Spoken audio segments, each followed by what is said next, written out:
As Albertans watch measles outbreaks grip parts of the U.S. and elsewhere in Canada, the topic of mandatory vaccination has come up, and now it's made its way into the upcoming spring election. It's the school to learn, not to get sick. The Alberta Party wants a mandatory immunization for any child to attend a publicly funded school, be it public, Catholic, or even charter. It's a disease like polio and what happened to people.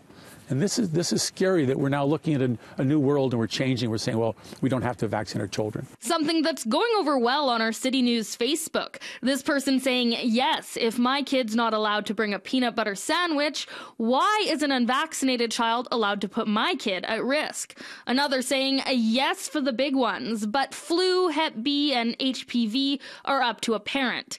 And on the other side, some agree with vaccinations, but think giving the government the power to control our choices is a dangerous game. Persuasion is the best way. For the United Conservative Party, not going as far as a full ban, but saying it's something to look at. Those kids getting told they can't come to school because their parents aren't smart enough to ensure they get a vaccine. So I think we need to think about all the possible unintended consequences. Mandatory immunization to attend school wouldn't be a Canadian first. Ontario students need to have certain vaccines unless they have a valid medical or religious exemption.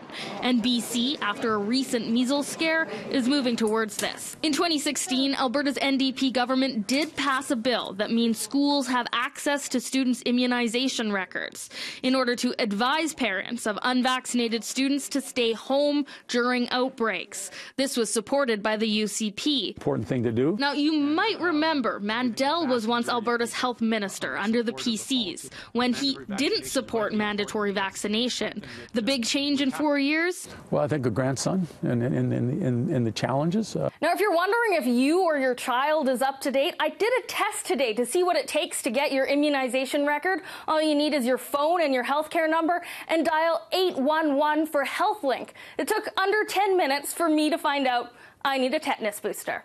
In Edmonton, Carly Robinson, City News.